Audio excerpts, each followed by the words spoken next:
I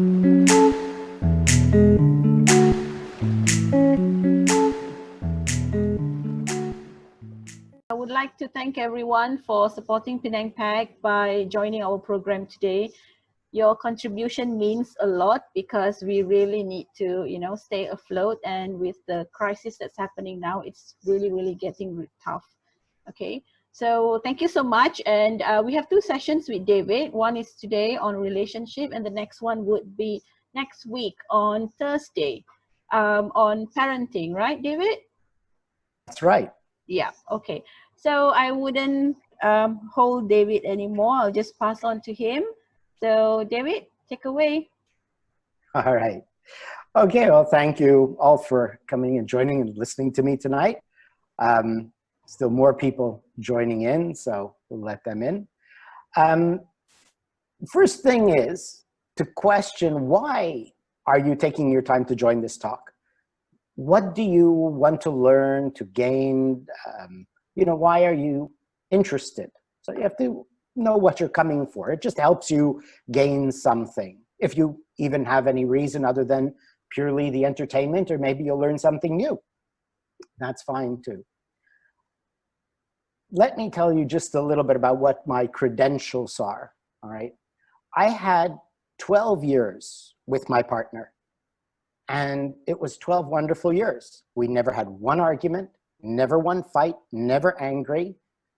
And we were together, well, the last 7 years after she took her redundancy, 24/7 for 7 years, traveled the world. And it was all laughing, playing, joking. It was fantastic. We never had one argument. It was amazing.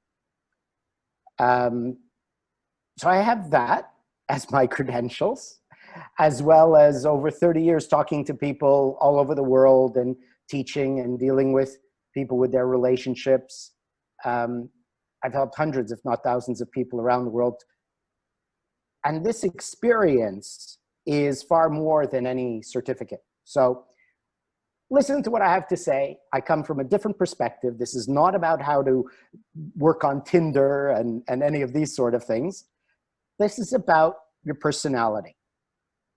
I just thought, people always say, well, then where's your partner now? She unfortunately passed away a few years ago.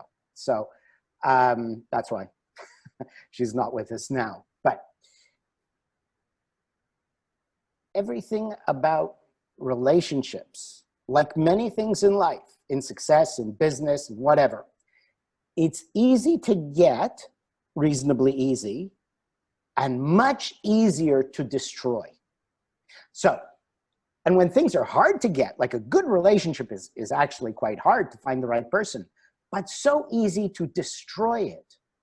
Even people get married and they could be in love, and over time, things go wrong. They destroy it. So my work is really about what I call behavioral psychology, which applies to relationships, of course, in how do things go wrong? What really is the problem? And we've got to find the problem and find the cure so that we can actually maintain what we have. So tonight I'm going to talk to you about a few, let's say, little pieces of a jigsaw puzzle. And at the end, I'm going to bring it all together and I will give you exercises and ways to apply what I've taught you so you could actually turn your life around tonight, pretty much. So just follow each little piece that I give you, and then we'll tie it all together at the end, and very practical ways to apply it right away. All right, so basically, relationships are communication, right? We're going past that initial passion and sexual fire. We want the relationships that will last far beyond the initial honeymoon phase. It's all based on communication. How you receive and how you give, your words, your actions, determine how your relationships will go. Again, that's in your love relationship, your children, your parents, your work, everything. So you could have a relationship like these lions. I was in Africa last year, a wonderful time on safari. So a lot of these pictures are my own. Pretty much all of them are my own, I think. You could be hugging. It's amazing how affectionate they are. You could be at each other's throat, or, oops, there we go. Or you can just turn your backs to each other and walk away. All right?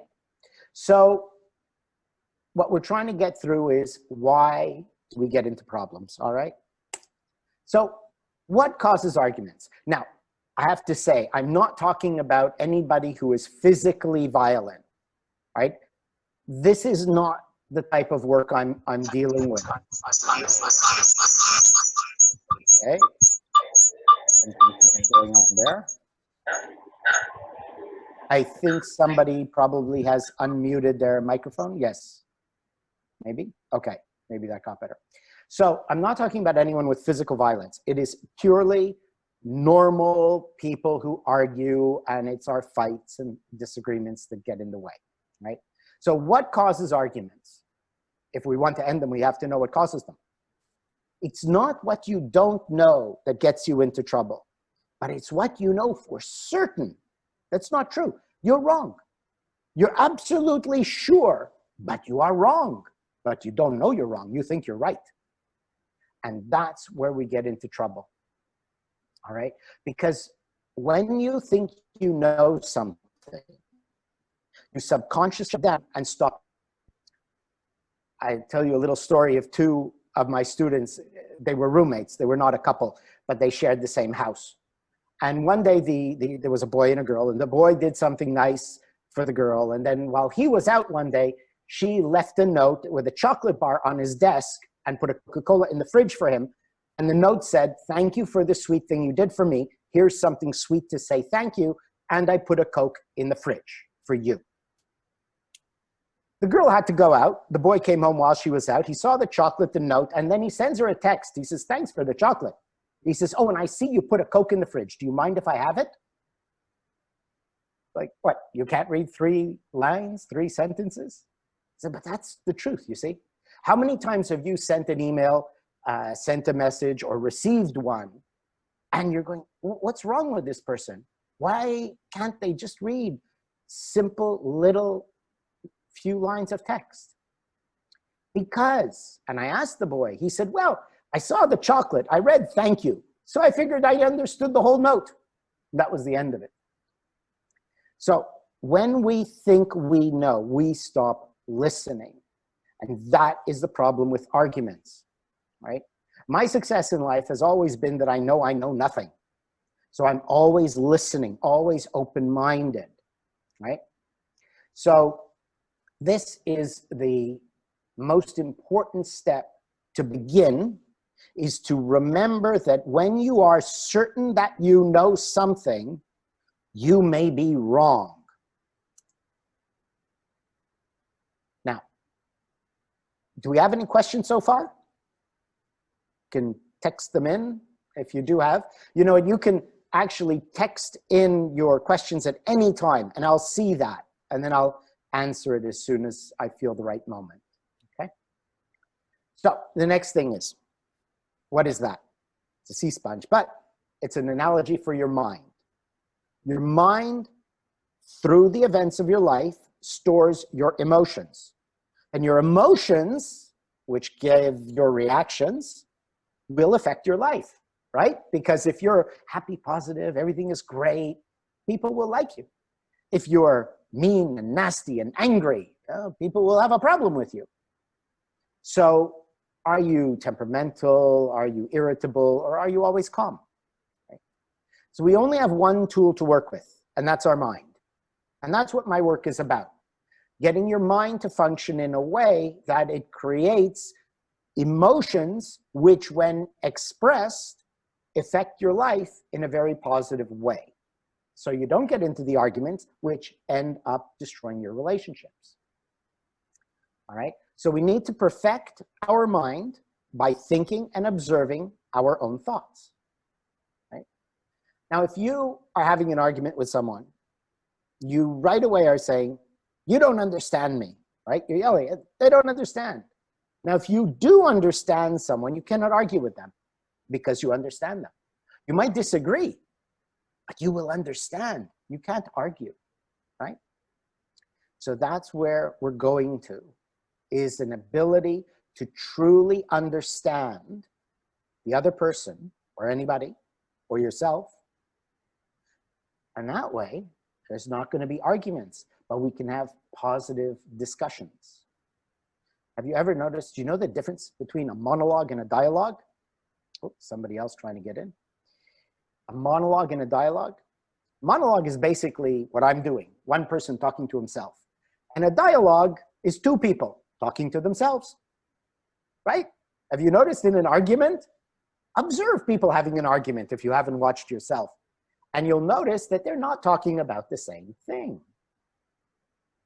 So that's because they don't understand each other. Now, do you know what the definition of insanity is?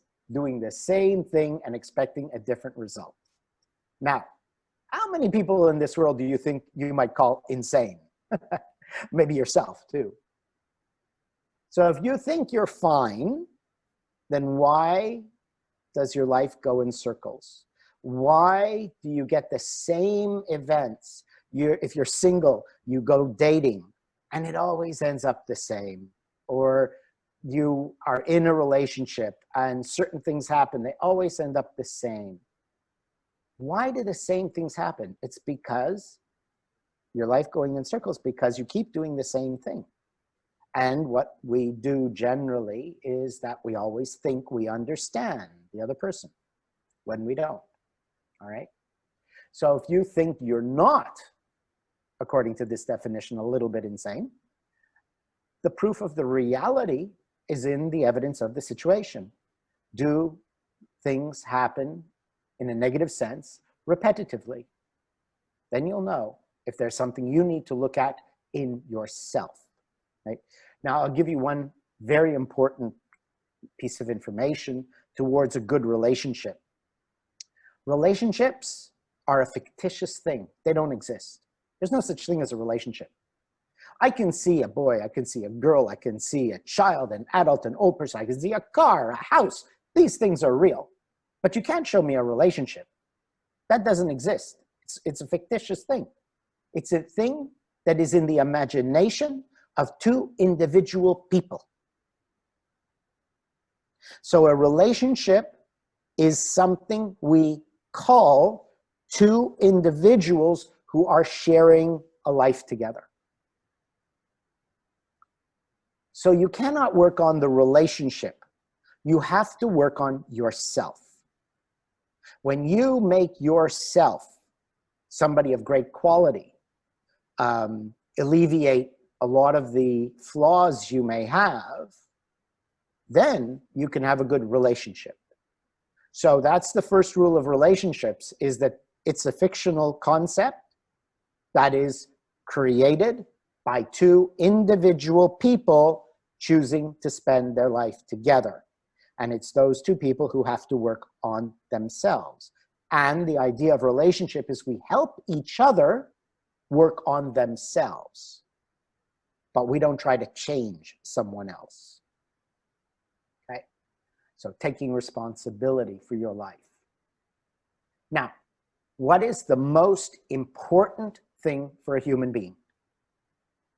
Think about it. What is the most important thing from birth to death throughout your entire life for every human being, race, religion, culture, country, anything? What is the most important thing for every human being? Companionship. What does a baby need when they're born? Why do they cry? Hold me. Cuddle me. What do little children do? They climb on top of you. They touch you, right?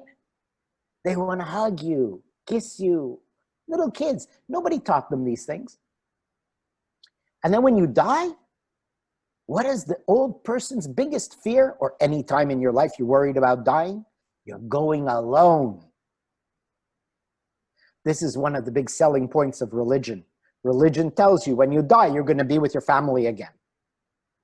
How many people? And they love their religion because the religion promises they're going to be with their loved ones again after they die. It gives them some comfort because that's what we need the most. Every animal, every mammal, even in the sea, companionship. Now, Russia, they did a test. They took 100 babies in one group, 100 in another group. And one group, they loved, they cuddled, they held them. The other group, they fed them, but they never cuddled them and touched them. The group they didn't touch, most of the babies died. In Russia, I guess they didn't care too much about people. They had enough. So they didn't care.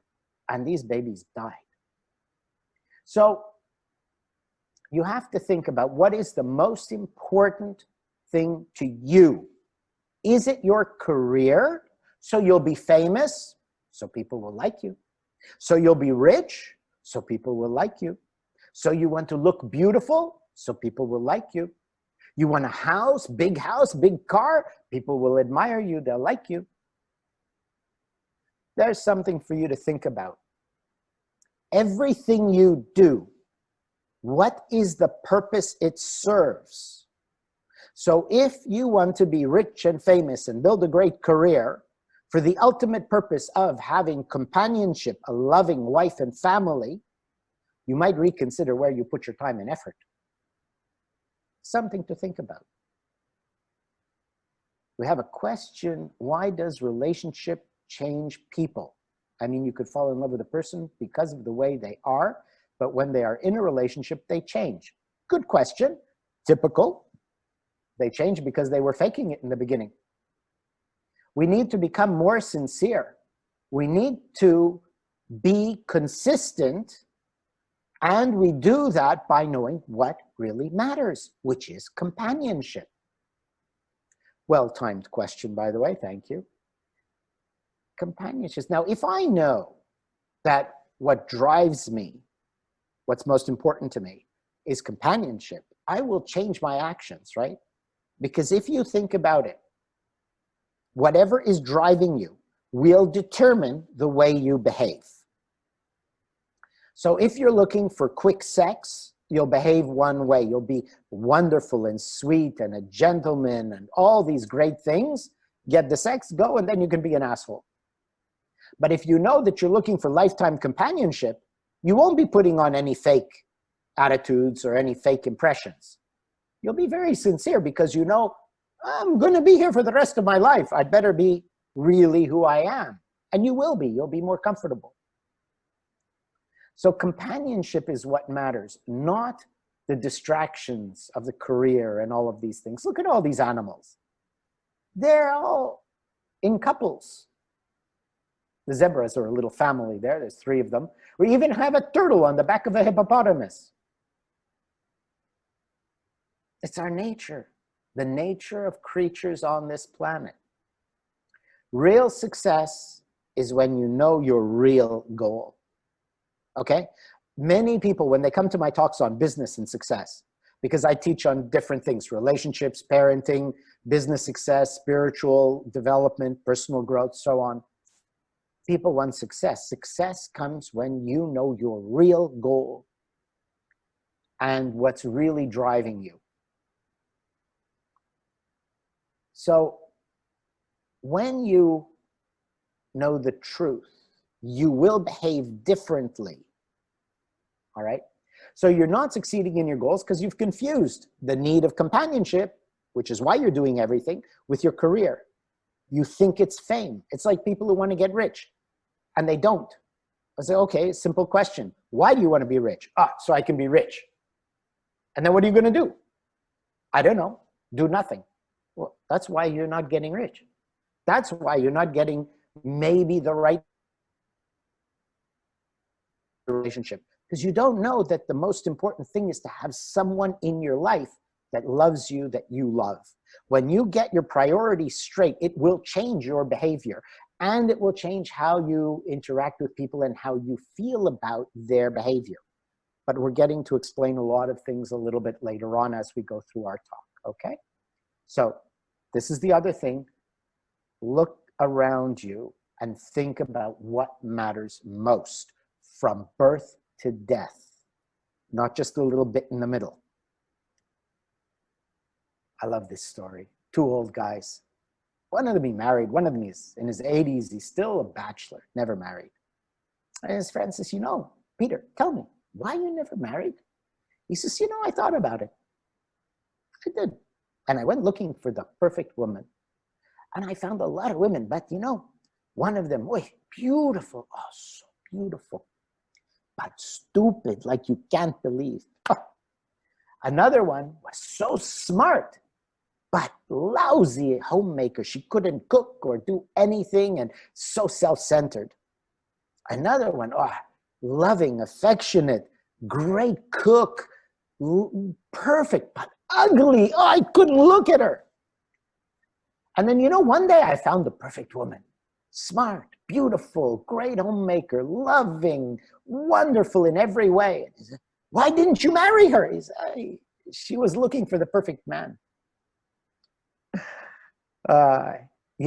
People come to me and they describe what they want in a partner. And one of the things they always say is, and I want them to accept me as I am.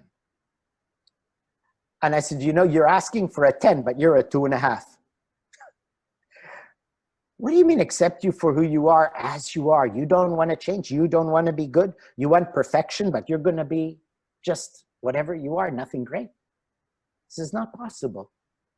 So I'm not like this relationship gurus and all of this stuff. Oh, just think of the love you want. Describe the perfect person, this and that. No, I go the opposite. I said, what are you? Look at yourself. Are you worthy of the person you want? What have you done with your own personality, your own life? I had one client, I'll call her a client, not a student, because she wasn't serious. She wanted a man, rich, handsome, this, she described Prince Charming. And I said, okay, you want that, great. And he's going to she wants to buy her a home and clothes and travel and this and that. Okay, great, fine. What are you going to give him in return for all these things you want him to give you? She says, I will let him love me. Seriously? What do you think you deserve? Right? So I have a different style, a different attitude. I'm here to slap you in the face a little bit and say, you want perfection, you have to deserve perfection. Okay? So if you want the 10, let's do this to become a 10. Now, I'll tell you something. It's not hard. It's so easy to be a 9, at least. It's really not difficult. And tonight, I'm going to give you the exercises and tell you all these little bits that I'm telling you make you, in comparison, a 9. And then you'll be worthy of that because you know what? There's not many 9s out there anyway. So I'm sure you'll get your match. And we have another question here. Me and my husband work together in the same company. Some people say it would cost our relationship because we may end up not seeing the difference between being professional and husband and wife. How can we prevent that from happening? Well, you could just, a little bit what I was saying is you have to know what matters most. You have to do your best to be the best worker, the best employee. When I owned my companies, I always considered myself an employee of the company as well. And basically, if you're an employee and you don't do a good job, you get fired, you don't get paid. Well, if I'm the owner and I don't do a good job, my company goes bankrupt and I don't make money. So I'm just another employee. So you have to consider yourselves employees of the company and work diligently without arrogance, thinking you're the boss. And you have to know that your relationship and your business, which is to make money so you can have a good life, is all for the purpose of the love of your relationship, the love of each other. So when one of you makes a mistake or business goes bad, you have to remember that the money doesn't matter. What matters is we stick together and deal with this together. We will share what we have, and we'll support and help each other wherever we need to be, because it's not the job, it's not the business, it's not the money. It's all those things are just ultimately, let's face it, most of our lives are totally futile. Because you work in a factory, you work in a store, you do your job. Are you really as an individual that vital to the function of this world? Not really, because there's a lot of other people who would be happy for your job right now, especially. So all of these things we do are to provide us the money we need to live, to pass time. And you always bear in mind that the most and only thing that matters to me is love, is having that companion and that love. Nothing else matters. All right. The concept of dominance in a relationship. Somebody is asking, what do you think about the concept of dominance? Let's get to that later. If I don't answer you at the end, ask it again, okay? Because that doesn't fit with where we are. All right, next step, emotional freedom. Now, this puts you at easily an 8 from wherever you are. Emotional freedom is freedom from feeling hurt, insulted, attacked, manipulated, pain, because those feelings make you, as you know, temperamental, irrational, irritating, delicate, hypersensitive. So you go on a date, first date, and I don't know, you spill the glass of water and you freak out, or the waiter brings the order and the food is wrong. And you stupid moron, how can you be about? Who wants a second date with someone like that? Right? So what about, texting? Now, of course, with the COVID, we can't get out and meet people. So a lot of dating is being done by texting. And I can guarantee you, if you text long enough, something will happen that there will be a misinterpretation and you'll get in a fight and it'll be over before you even begin. I'm sure everybody knows this. Anyone who's dated by texting or doing too much texting. So if you're easily hurt or insulted, what we call in Canada, high maintenance, it's too difficult.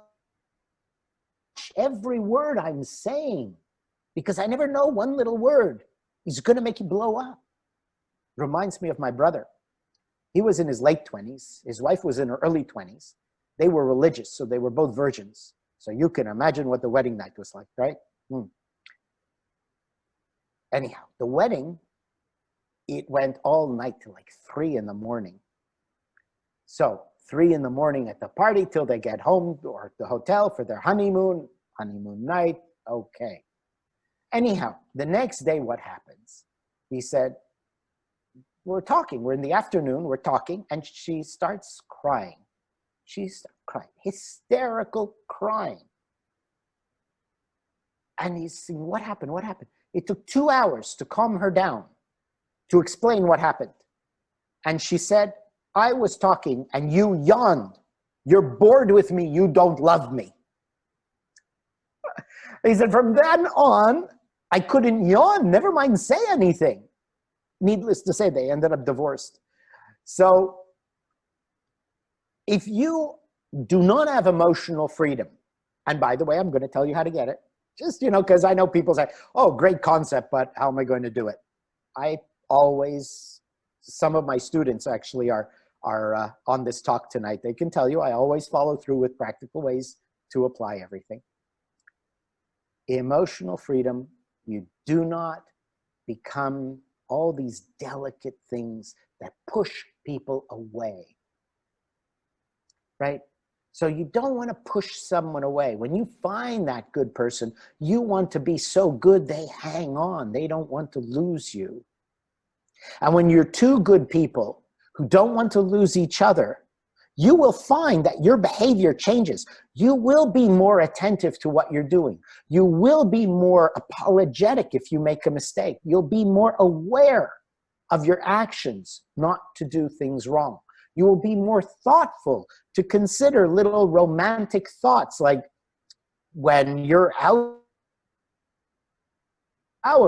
or a chocolate bar, you just buy it for your partner and bring it home. Just say, here's a little something I was thinking of you, right? If you change to please the other, isn't that faking? It's only faking if you're faking, okay? It's not faking if you're sincere. And that's my point, is that we need to become, you as an individual, need to become someone who is free emotionally, and then you won't be faking because you'll have spontaneously loving emotions. Right? Emotions, people say it's natural to be angry, it's normal to fight, it's normal to have negative emotions. No, it's not. That's not true. It's only true because you're a 2.5. Look, a coin has 2 sides. A coin has 3 because the edge is a 3rd side. But let's say it has 2 sides. You're either positive or you're negative. And there's nothing in the universe, no universal law that says the coin has to keep flipping over.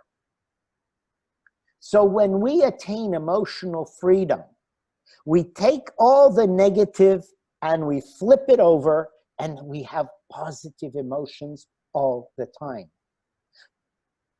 You'll be sad, you'll have problems, you'll get angry. Of course, it's natural, but it won't be like it is now.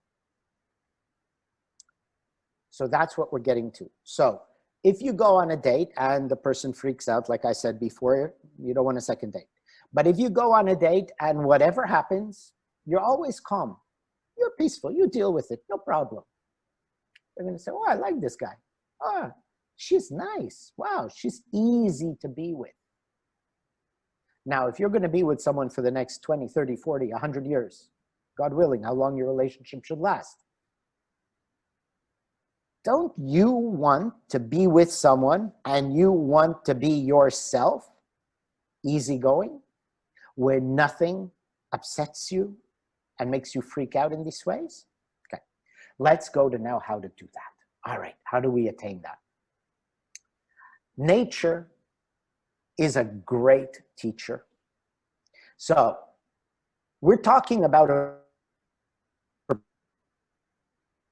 manipulate you. No one can get you angry, make you lose your temper, make you freak out. That's power. So let's try to emulate the most powerful force in nature within the atmosphere of our planet. Any guesses what that is? Most powerful force. Think about emotional freedom, right?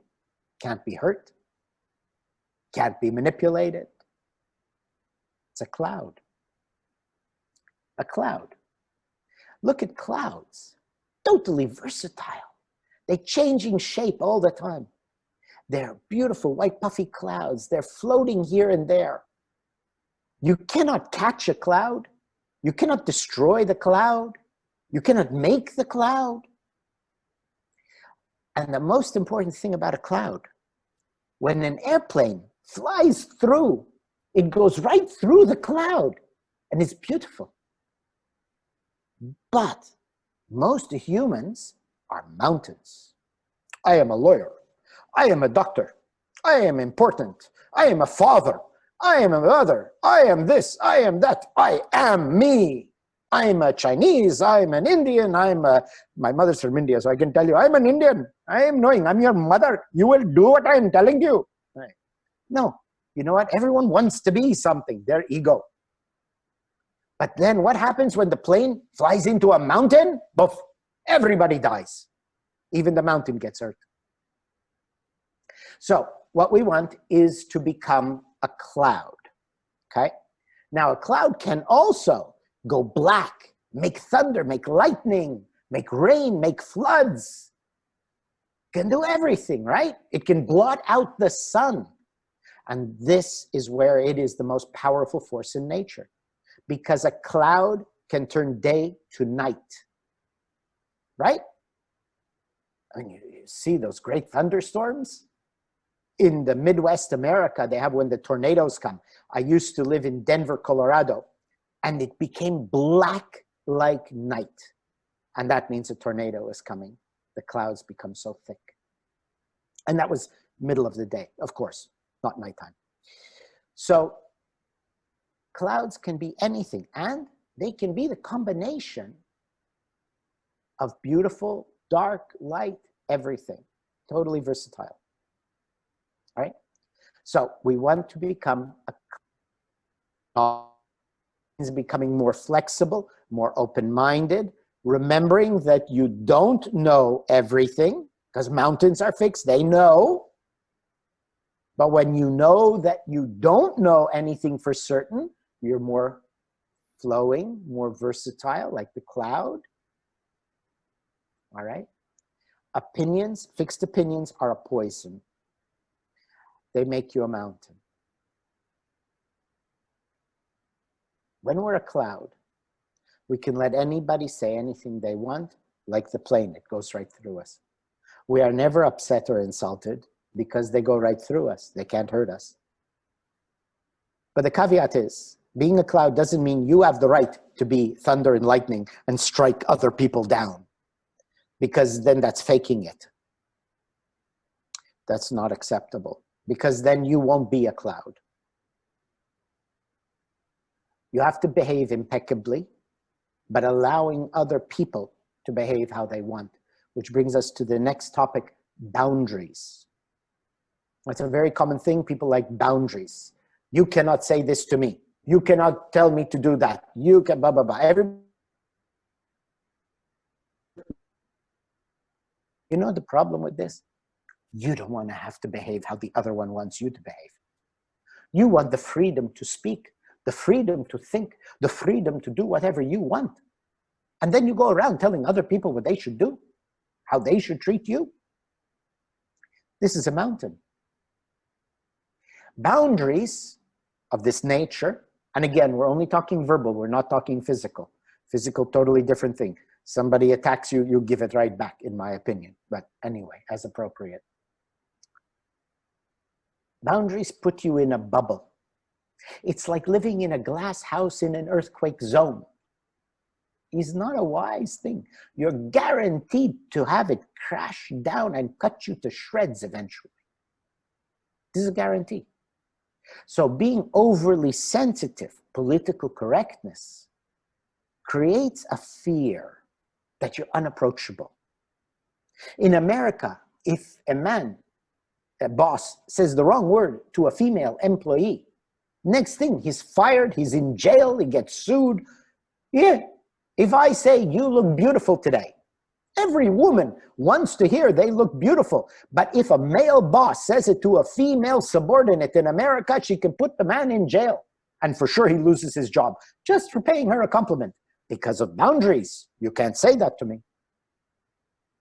So, in order to become a cloud and have emotional freedom, you cannot have boundaries. You have to let people say and think what they want for the reason that you would like to be free to say and think what you want. Now I know, people always complaining, oh, no, you're wrong, you're wrong, you're wrong. It's inappropriate, blah, blah, blah. Okay. But remember, what we're trying to do is make ourselves into a 10, not change anybody else. Because if you want that great relationship and you want it to last, you need to be worthy of it. So again, with all I'm talking about now, it is about making you that 10. Because the most important thing in your life is companionship. These bubbles are just like now, social distancing. This is the most destructive thing they could have done to humanity. Because now we're even more separate. Facebook was the beginning of the end with social media. Because no one is talking. We're only on Facebook. Everything is on Facebook. I had one student. He says, you know, I have 1,200 and something friends on Facebook. I don't have one real friend in person. All of these things are separating us. And that's where our stress is coming from. Physical companionship. So we have to be careful. Now, how do we deal with this? All right. So let's talk about it in one fellow asked me about, a few people asked me about how to deal with racism. All right. Racism, if you're subject to racism is stupid. I think anyone except a racist is going to agree racism is stupid. Okay. So if someone is racist towards me, and it's only verbal again, or their opinion, they are stupid. Why would I care what a stupid person thinks? Be racist. You have the right to be racist. I have the right to be racist against racists. I have the right to think you're stupid. So everyone has that right. When you realize that everyone has the right to be whatever they want to be, because that's the only way you have the right to be the way you want to be, you're now getting freedom. You're coming to be a cloud. And it gets better. I give you even better ways to apply this soon. So we don't want to put ourselves in bubbles by separating, by creating rules of boundaries, all right? And that makes you difficult to be with, more unapproachable, all right? There's just a question, let me read it. If you are in a relationship and you work to make yourself a 10, how would it affect a relationship if your partner isn't willing to work on himself? Himself, okay, I thought it would be a girl who'd ask that, yet feels insecure for having a partner who is a 10. Well, that depends on how you present yourself. And again, this goes with the boundaries and political correctness and things. If somebody is being, racist or whatever, and you say, you bloody idiotic, arrogant asshole, you are so pathetic, and I am so much better than you. I am so much better than you, you useless racist idiot. Okay? That is not correct. No. Being a 10 includes being humble. It includes being compassionate and accepting and understanding. So this is going to be answered as we progress to the next segment of our talk. All right? But basically, we have to let everyone be who they are. Now, if you raise yourself up to an 8, a 9, and your partner doesn't want to change and he wants to stay at 2, you have a choice. You can leave and look for someone better. You can just be good yourself and accepting them, and maybe they'll get the picture that they need to improve by you letting them know in a polite way, a gentle way. Different ways to deal with it. I think this is something that we need a private one-on-one session or another talk for. All right, now let's go on to this. Now we're getting to the real meat of the technique of how you're going to change. Arguments is one side of the coin, communication is the other. Because the argument's a dialogue, two people talking to themselves, right? Communication is a true interaction. Talk to each other. So what's an argument? And you all know it when you're in an argument. You don't understand. And the other one is saying, I understand you perfectly. You don't understand me. And you say, no, I understand you. You don't. Blah, blah, blah. And off we go, fighting, fighting, fighting. When someone thinks they understand you, you know, because you know what you're thinking. You know if they do or they do not. And if they do not, that's really frustrating. Sometimes that you got really angry, perhaps driving in traffic. You're limited. It's frustrating, isn't it? And that frustration builds up to anger. So, if we get frustrated, we will get angry and we'll end up in a fight. So, if you can know that you don't know and you truly try to ask questions, to understand what your partner is feeling and talking about, what's driving them, you won't be frustrated, they won't be frustrated. No argument. When I was in Nepal, a Nepalese friend I had there, he used to work in Germany. He said, you know the problem, Westerners, you get divorced so much. You know why? He said, little thing happen, you keep it inside. Little thing, keep it inside. Little thing, keep it inside. He says, until it builds up so much, a little thing, and it's a volcano, and you divorce. He says, with me and my wife, something happens, I yell, I scream, I break a dish, and it's over. And we love each other. So eliminate the frustration of not understanding each other, and you will eliminate most of your arguments. Now you can imagine a simple little thing. A life together where you argue every day, or a life together where you don't argue. I can tell you, I had 12 wonderful years with her. Such a loss that she passed away, but incredible. And here I am, when, you know, I'm dealing with people coming to me with their relationship problems. We fight so much, I was like, you know, it's a funny thing, we never fight. And we're always affectionate, we're constantly holding hands, always touching. Every night in bed, we're always together cuddling.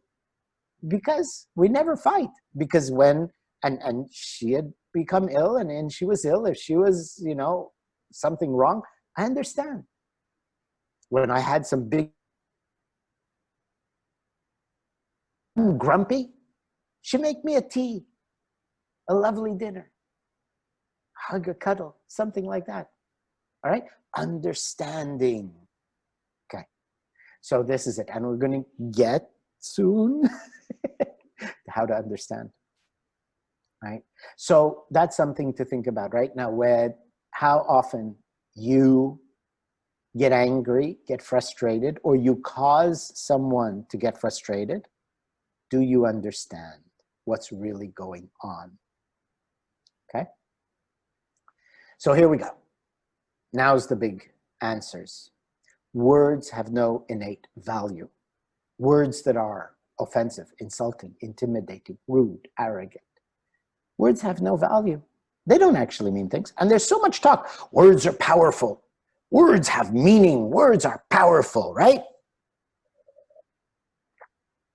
I'm saying no. Oh, people in the waiting room. There we go. Sorry, I didn't read the questions and watching this that people wanted to join.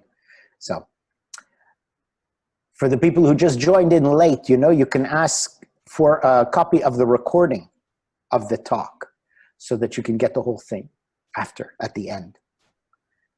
So I say, quite contrary, which I'm contrary about the concept of boundaries. I'm also contrary about the thing that, the concept that words have meaning, words have power. I say they have no power whatsoever, no innate value whatsoever. Et je peux le prouver parce que si je parle français et je dis que toi, tu es une grande vache, tu es tout entièrement fou, il n'y a pas de chance en vie que tu vas être un succès.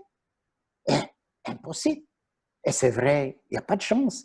Mais avec un sourire, tout est bon. Vous pensez que c'est, ah, super. Right? Isn't that lovely? Didn't I say nice things? Did anyone get upset, assuming you didn't speak French? Of course, if I said, you're all a bunch of big fat cows, you are completely crazy, stupid beyond belief, and there is not a chance in the world that you will ever be a success at anything. You're all totally hopeless. But if I say it with a smile, you'll think it's beautiful. Huh? Words have no meaning, none whatsoever. So it's only how you interpret it. If you are blind and deaf, and I stand behind you, cursing you, waving my hands, you're going to know? No, you're not going to know. You're not going to get upset. You're not going to have a reaction. So this is it. Words have no meaning. It's only how you interpret them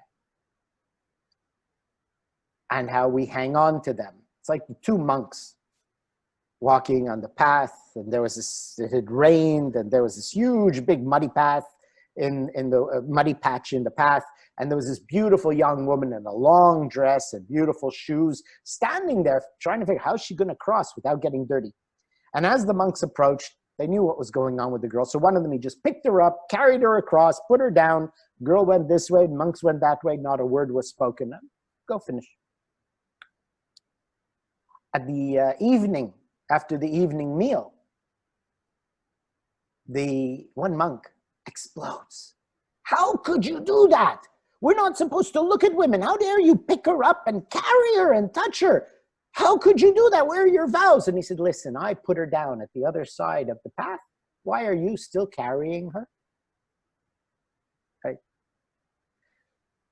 How do we interpret things? How do we hang on to things? It's all in your mind. So words are a knife put on the table. You can leave it there. And how you do it is knowing that everybody is in pain, right? We're all suffering some pain or another. And so when someone is angry at you, they are venting their pain at whatever it is. So what I used to teach my employees in my shops, when a customer is yelling at you, just think, what happened to him this morning? I don't know. Did he lose his job? Is his wife or her husband having an affair? You don't know. But if any of those things happen to you, how would you behave today? Wouldn't you yell at anybody randomly? Of course. It's not about you. It's a knife they put on the table. You can leave it there.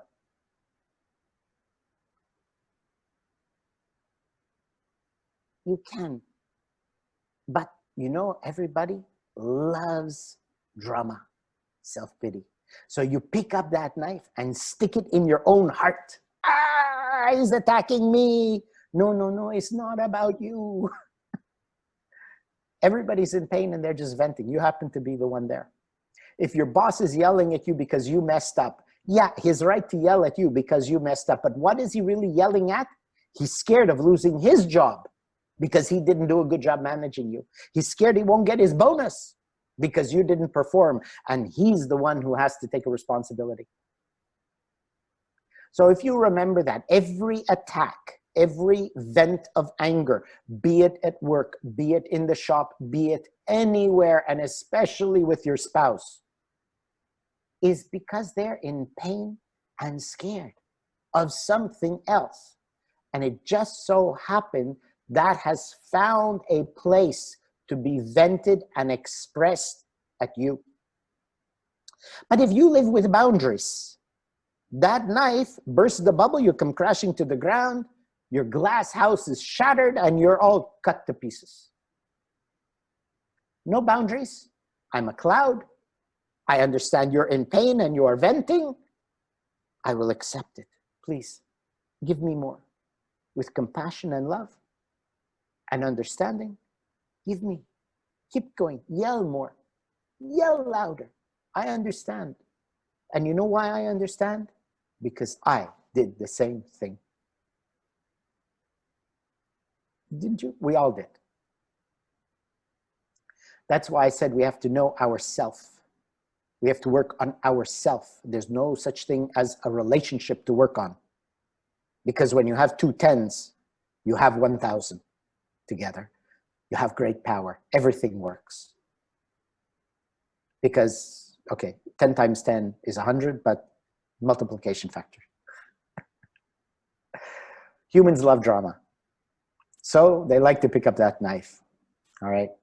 So if you think of any relationship you had, what would it be like without the arguments? What would it be like if you were understood?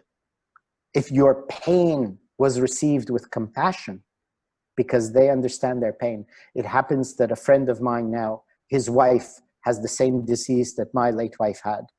And he said, I know I can talk to you because you're the only one who really knows what I'm going through. So you see, we need to know because it's easy. You can understand the pain of the job. Now, this takes a long time to build, right? But how quick it is to destroy. How long does it take to build your reputation? How long does it take to build a loving relationship with trust? And how quickly you can destroy that. So we have to be careful not to destroy through our being temperamental and delicate and thinking we know, all right? Nothing is good or bad, but thinking makes it so. It's up to you. It's up to you how you take it. So here's your exercise. Observe yourself attacking. Learn the truth about human nature and your nature. Watch yourself when you are angry. And remember what I said, your mind, learn how your mind and your emotions work by observing your own thoughts and actions. Observe when you are angry. Or go back to think about times you were angry, times you yelled at someone that you knew was inappropriate. And consider, was it right? Why did you do that? What made you go crazy? So whenever you feel fear, conflict, anger, insecurity, remember, they don't mean to attack you personally. They're in pain about something, and you are misinterpreting the situation. So in summary, here you go. It's never about you personally.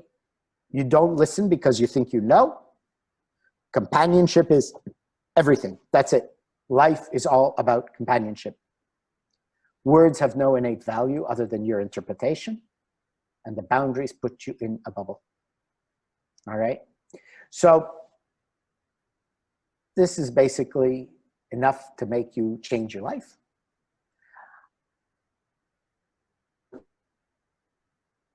Talks, I don't care, 1, 2, 3, 100, 400, 500 people. I'm happy to continue to take this further, but I think you have enough to begin working on changing your life here. But please, this is what I love doing, helping people have happiness. Because what if reincarnation is true and I'm reborn to you or your children? I'd rather you guys are 10s. Because I would like my next parents, if I have to be reborn again, to be 10s. All right? So this is totally selfish, my work. All right. Now let me leave you with a couple of funny stories. One of my students, he was a photographer. And one day his little 6-year-old son put his cameras in a bucket of water. And he said, oh my God, what did you do? Why did you do that? He says, I want to help Daddy. I washed his cameras. His intentions were good. What can you do? He's 6 years old. And here's one of my events in India a long time ago. I was in a town, small town. I wanted to buy a train ticket for the next day to go to a next town as I was traveling. So I go to the train station. I say, I want a ticket to go here, and I'd like to reserve the seat. He says, no need, sir, no need. You come tomorrow. Many train, many seat on many train. Tomorrow, every day there is train. You come tomorrow by ticket. I said, no, please, I would like to reserve it because I'd feel more comfortable if I had my ticket and blah, I'm a tourist. No, no, no, sir, you come tomorrow. Many train, many seat tomorrow. Every day there is train, go there. You come tomorrow, get ticket. I said, please, okay. Goes back and forth, back and forth. There's no way. He's not giving me my ticket. Okay. Next day, booked the next hotel in the next town, checked out of here, have my bag, go. Same guy at the train station. Can I have a ticket? He says, no, sir. No train, sir. Excuse me? I want a ticket. I need to go there. He says, no, sir, no train going there today, sir. You come tomorrow. Tomorrow is train. I said, but yesterday you told me there would be a train. I need to go. I'm ready to go. He says, sir, I know I told you that, but no train. Today, this day of week, there is never train. It's only second day of week. Tomorrow you come back. Tomorrow there is train. I said, but you told me there would be, you know, traveling around India on your own as a young guy is scary. And I'm freaking out. I'm going crazy. I really lose my cool long before I was a cloud, okay? I was, what, 28 years old? And I said, why? Why? If you knew there would not be a train today, why did you tell me there would be? He said, I did not want to get you upset. Good intention, gone very wrong. So just remember that too. A lot of times, if you understand, especially, you know, if you have kids, I don't have any kids, but I deal with enough people My employees were difficult enough in my businesses. So as long as you understand they were sincere, the intentions were good, you understand them, you can deal with it. So there's the website, relationshipcoachonline.com. And then if you would like, we can do more in-depth courses or one-on-one or whatever you would like. Just feel free. I live in Penang. I'm here now for quite a while, of course. We're locked in. So thank you very much. And I guess I turn it over to Fa, or anybody have any questions? Yeah, thank you, David. Let's open up for questions. Guys, you are welcome to unmute yourselves and do ask questions directly to David.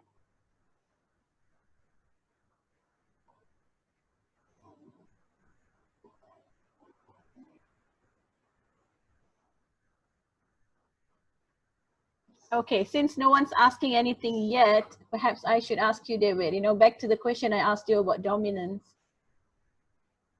About which? Dominance? That was you? Yes. About in a relationship. Here we are.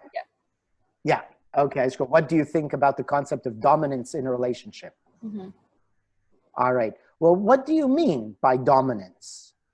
In the Asian culture, it's always like, you know, man is the leader, and, you know, when the woman is trying to make herself an 8 or a 9 or a 9.9, like in my case, you know, so that affects, you know, most men. So they feel insecure. Of course, now we are talking about working on ourselves and not our partner, because it's their job to work on themselves. But then, you know, we want to be in a relationship because we have invested our time and our energy and everything into the relationship, and also emotionally invested.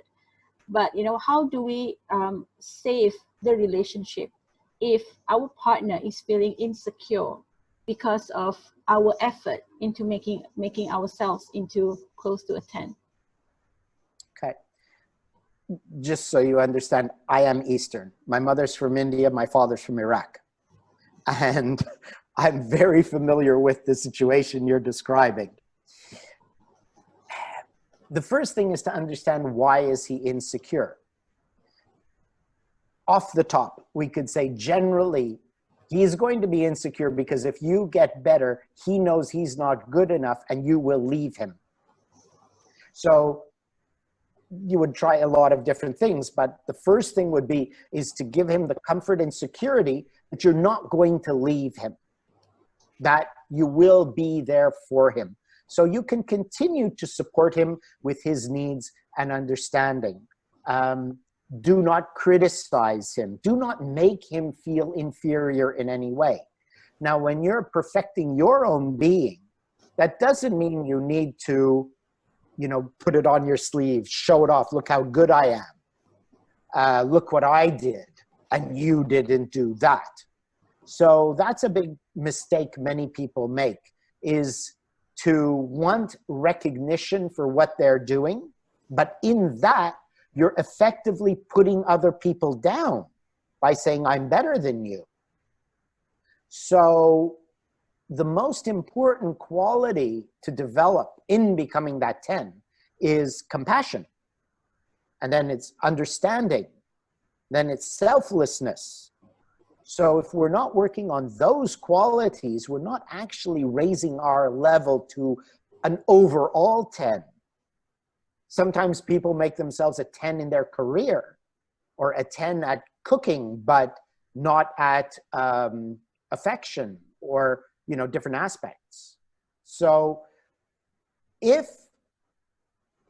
something is not right with the other person, I would say that you need to look at what you are doing to make them uncomfortable, and then adapt yourself, because that again is making yourself a better person.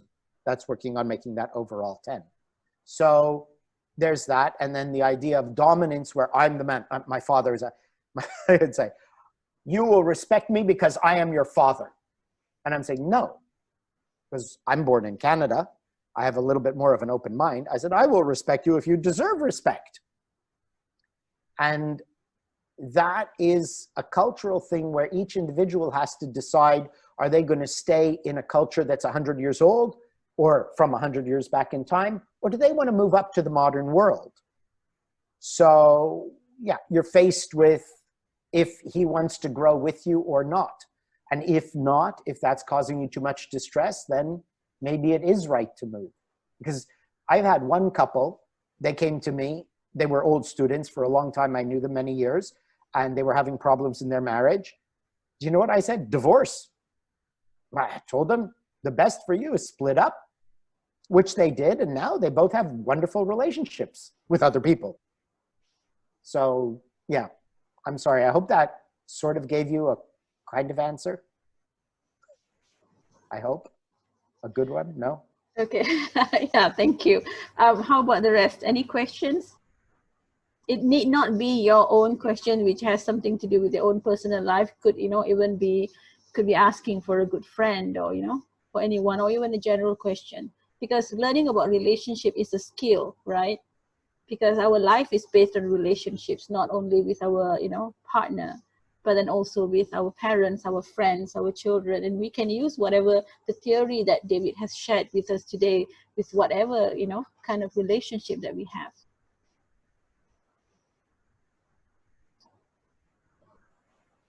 I guess I'm too good a speaker. I answered everything so clearly. Well, if we don't have any question, then... It was it was very nice. Yeah. No, thank you, Nara. You're welcome. Okay. Oh, Nara's gone. All right. Okay. Okay, what I'm going to do now is I'm going to type my email address. So if any one of you would like to have the recording, please do email me, yeah? Okay. Here's one question. So difficult to not put meaning to words. Yes, it may be difficult, but you have to do it anyway. But that's, you're saying especially when it's hurtful. Yes, it's hurtful because right now you're delicate, because that's how your life and the world has made you to become. We're talking about changing. Now, next week, the talk on parenting isn't really just for parenting. It's about the adult that you've become through the parenting you had. So even if you don't have children or you're not interested in the parenting talk, it still would be very good for you to join in that one, because it continues on a lot of the things that I've said tonight about why it's difficult to change, why you are delicate, why you are the way you are, and how to become different. All right.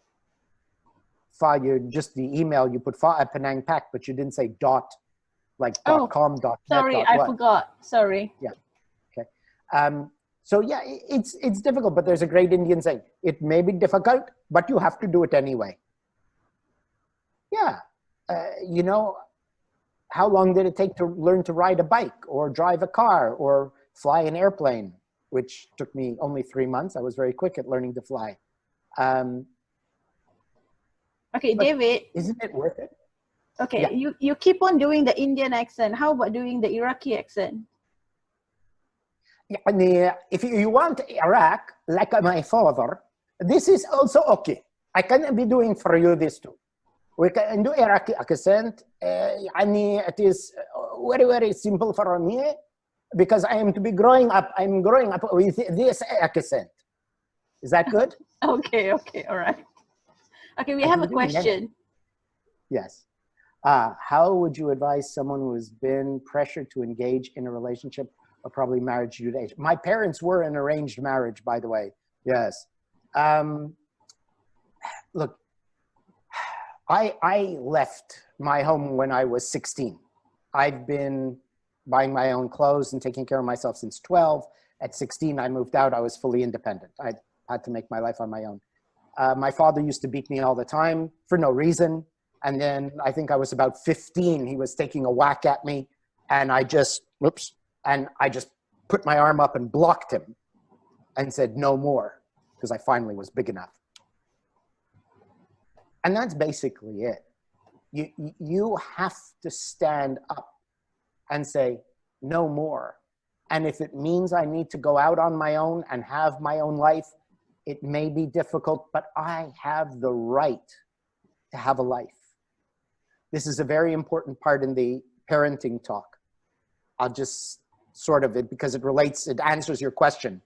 The slides are much more fun, but when parents have a child, are you as parents, and you as a child have to think of this about your parents, are they slave breeders? Were they breeding a servant and slave? Or do we have the rights that God gave each of us? Doesn't matter if you're religious or what religion, it's the same for everybody. Each as an individual, we have the right to be an individual. And that is the way. Now, what is the purpose of a parent having a child? If I'm going back 10,000 years, evolution. Okay, let's remove religion and let's take nature. Nature is evolving. Creatures evolve. So in human society, we must evolve, which means that every generation must be better than the previous one. And so if you are being pressured to be worthless because you're a woman or in your culture, that is going against evolution. And it is trying to hold on to a very ancient way of doing things, which is not progressive, because the world is changing. Now, if you are, let's say, over 40, over 50 years old, do you remember what toys you played with? It wasn't an iPhone, was it? The world is super different now, and we need to adapt to this world. We weren't flying all over the place easily enough. We didn't have the internet talking to people all over the world. The world is different. We have to adapt. And so it is difficult, but you need the strength to take the power that God gave you to be an individual human being and make yourself into what you would like to give other people so that they have a better life, because you can only give what you are.